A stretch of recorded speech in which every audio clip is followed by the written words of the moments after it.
Number 20 on the Flow XC rankings is the Washington State men.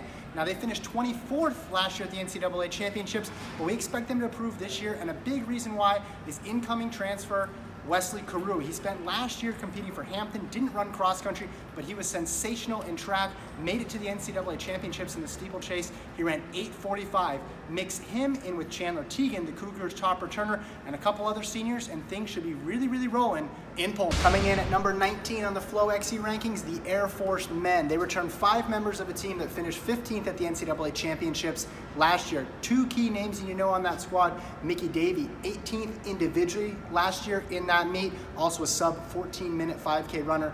Jacob Bovado, also sub 14 for 5K on the track, ran 13:51.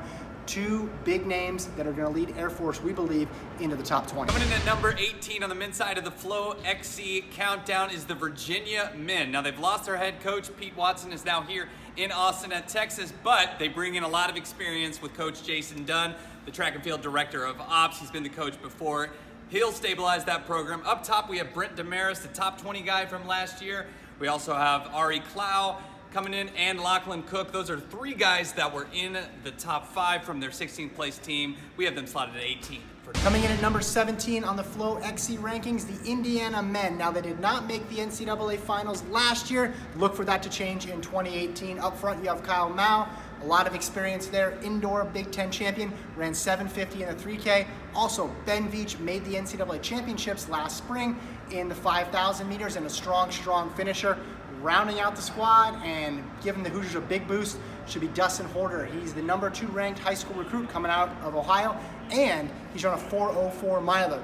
Look for all that to lead to a Hoosiers appearance at the NCAA Cross Country Championships once again. Coming in at number 16 on the Flow XC rankings, the UCLA men. We expect them to make a big jump. They were 21st last year, have them comfortably in the top 20, and they're led by Robert Brandt, who he himself, we expect to make huge gains on 2017's performance. He was 88th last year in Louisville, but then in the spring, All-American in the 10,000. He leads the Bruins, and behind him in the top 5, 4 other members of the team who are juniors and seniors. So all in all, looks like a promising year in Westwood for the Bruins. Coming in at number 15 on the men's Flow XC countdown, it's the Oklahoma State Cowboys. Now, they had a bit of a rough time last fall at NCAA's by finishing 29th, but they have a whole new roster led by junior college transfers in 2018. Ayrton Ledesma will be the number 1 guy to watch. He was the steeplechase champion at the Junior College Outdoor Championships. They also have Felix Kosgei coming from South Plains Junior College. It's going to be a whole new group of guys. Hassan Abdi's gone, but watch out for the Cowboys. They're on the rise in 2018. Coming in at number 14 on the Flow XC countdown on the men's side of the Middle Tennessee State Blue Raiders. Now, this will look to be their top team that they had in recent history, because they got 2 big sticks in Keegan Chimetti and Jacob Chogi, looking to finish in the top 25 individually. Behind them, they have incoming freshmen Hayden Hercules and Dennis Courier, who should fly into the 100s to 150 range, but their key to their success, I don't even know what I'm saying, is their junior college transfer. That's right, Toby Masoto, the Cloud County Community College transfer. This guy, he's a 3-time junior college champion, but he's going to be running up there with that Kenyan duo, and it's going to give Middle Tennessee State not a 1-2 punch, but a 1-2-3 punch for a top 15 finish. At number 13 on the Flow XC rankings, the Arkansas men. They were 5th in the NCAA championships last year, so why the drop all the way down to 13? Well, pretty simple. They lost their top 3 from last year. Now, coming back in 2018, they do have Cameron Griffith, who's an All-American on the track, should lead the Razorbacks in the fall, and Gilbert Boyd, a transfer, joined the Razorbacks in the spring, has a 13:55K personal best to his name.